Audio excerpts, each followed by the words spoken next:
Hey guys, as you can see, we are making some changes to the front of the car.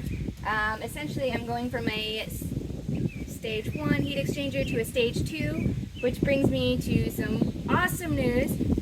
We have partnered up with Boost District Superchargers. Roshan and his crew have been amazing to work with the entire time that I've had the car. Whenever we have questions, they answer back, they send us stuff as fast as they can. So it just seemed like the right fit for where we're at, and hopefully going to help push our car even further. Let's get her going.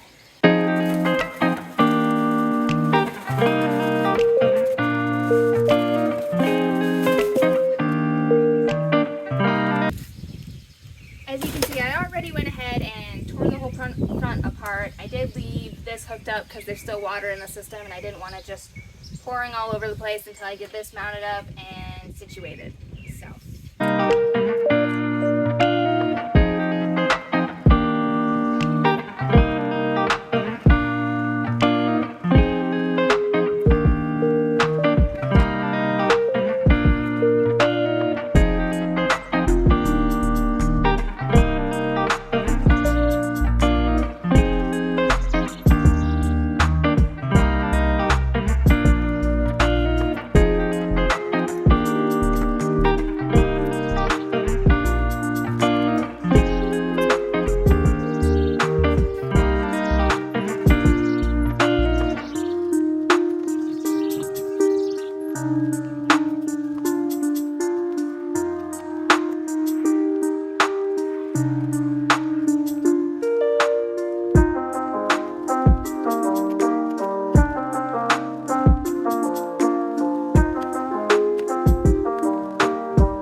As you see, we do have to take the washer reservoir out for this one to fit in correctly. And I do have an external tranny cooler that will bolt right up in front of it with my Grandpa Performance crash bar in the front. So let's finish getting it bolted up. Hopefully all my hoses will reach, otherwise I will have to run maybe one new hose. I know this upper one is going to fit just fine, but the bottom one looks like it might be a little short, so we'll see.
going to change this until after Rocky Mountain Raceweek because the car was put together, it was ready to go.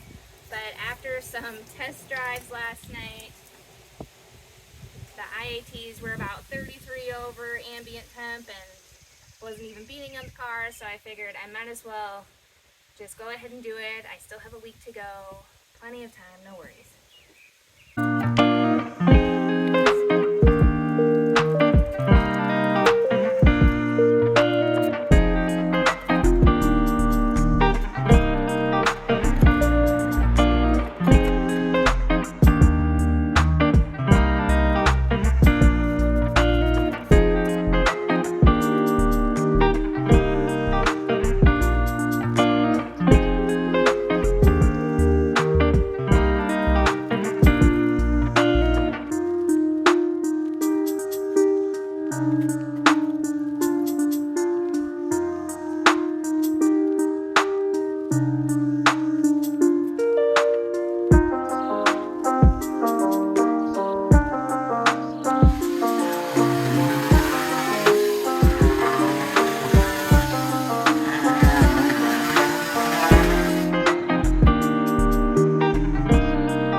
That I could put on there. I had to do a little cutout, just put a Milwaukee tool for that, just so that the hose could come in and go right where it needed to go. It looks like everything else lines up just as it should. The bolt holes line up perfectly. My training coolers should go on right in front and we won't have any issues. For now, this hose is going to have to, I'm going to go see if I have a 90-degree one. Okay, so I had to get a 90-degree hose, which I already had in the shop, to swap out on this bottom one so it doesn't have that little kink there that's going to cause more problems than solve with what we're trying to do with this bigger heat exchanger. So thankfully I have a coupler joint just around the other side of the radiator. I'm going to get this all hooked up and hopefully no issues. So it'll be a big water mess for a minute.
Get a hose cutter for every time I gotta cut hoses. I just end up grabbing a blade here, and it'd be a lot easier with a hose cutter, but that's how it is. Okay.